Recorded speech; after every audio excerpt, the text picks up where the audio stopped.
Hello everyone, good day and welcome back to my channel. If you are new here, you're welcome. My name is Oluwatosin. In this video, we are going to be learning how to sew this gather skirt with elastic waistband. This skirt also has an inseam pocket. In my previous tutorial, just before this one, I uploaded a tutorial on how to sew this crop top from start to finish. I'll be putting the link up and also in the description box in case you're interested in seeing that. But in this particular video, we'll be learning how to sew the skirt. This video is going to be a sewing video, just sewing, because I no longer have access to the videos I made on how to cut the skirt. So without talking too much, let us jump right into the video. So this is the piece I'll be using for the band. Then I cut two pieces for the two wincing pockets. For this one, I cut 13 by 13, 13 inches wide and 13 inches long.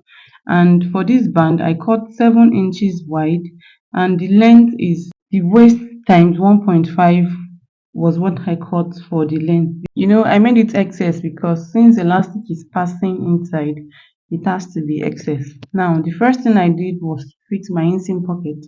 I have a detailed video on how to fix inseam pockets on my channel. I'll be putting the link up and also in the description box. So I fixed my inseam pocket, and what I'll do next is to stitch this side together from up to down, making sure that right side is facing right side.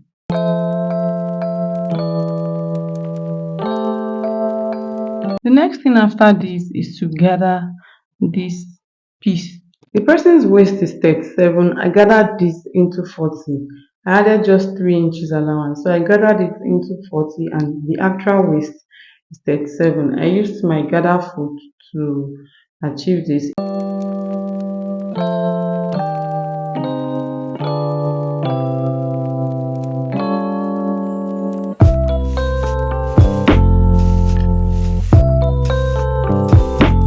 The next thing after this is to sew the band. So for the band, I'm going to be joining it together first, making sure that right side is facing right side. So just fold the band into two just like I did, and then you sew a straight stitch across that part.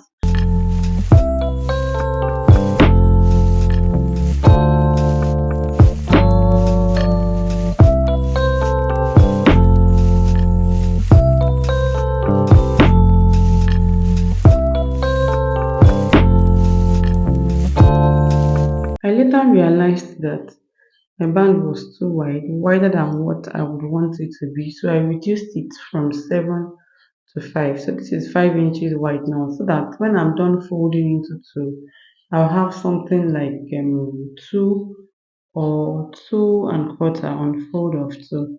So the next thing after stitching that part is to pass my elastic through my band. So I'll be folding my band into two like this, and then I'll pick up my elastic to know the quantity or the length of the elastic that I'll be using. When your band is on fold of two like this, fold your elastic too like this.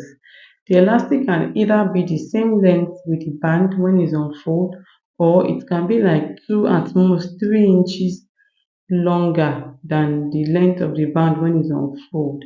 It depends on how firm you want it to be on the waistline. Then secure this with stitch, like just secure it down the way I did, and then you'll be passing your elastic into your band and you'll be sewing across. You sew from that point all over to the other side to the point where you started from. As you are sewing, you just be pulling. Make sure that your needle does not sew on the elastic. Like make sure you don't sew on the elastic.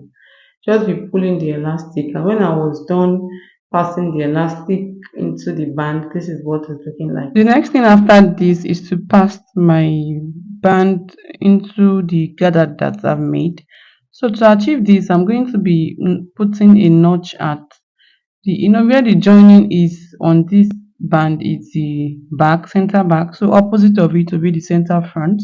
I'll notch that part, and then on my gathers as well, where the joining is the center back, and opposite of it is the center front. So I'll notch the center front. Then the two sides where the inseam pockets are is the side.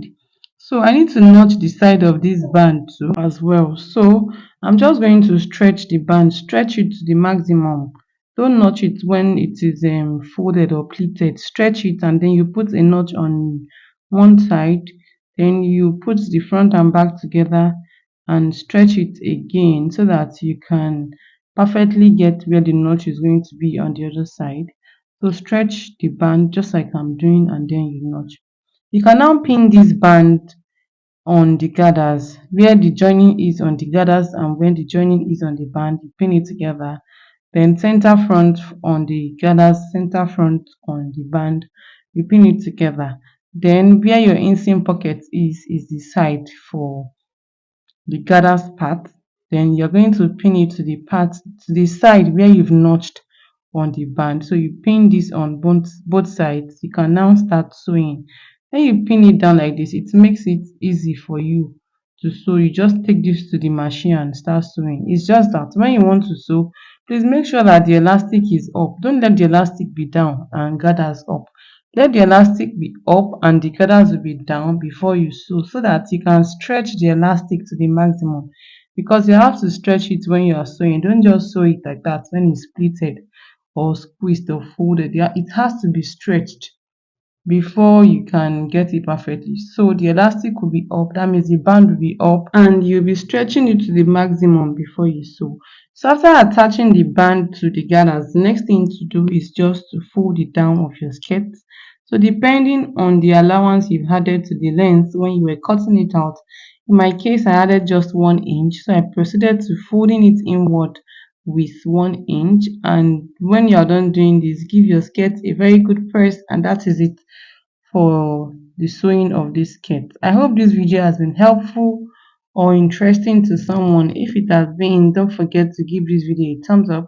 And in case you are still not subscribed, consider subscribing to my channel, and don't just subscribe, turn on the notification bell so that you can get notified when next I upload new video on this channel. Like I mentioned earlier, I have a detailed video on how I made this crop top on my channel. The link is going to be down in the description box. The video is just a video before this one. The video before this particular one you're watching is the video on how I made this beautiful top. You can as well help in sharing this video. You don't know who this video might be helpful to, and in case you have any questions, don't forget that the comment section down below is always open to your questions. Thank you for sticking with me from the beginning of this tutorial to this point. I'll see you in my next video. Bye.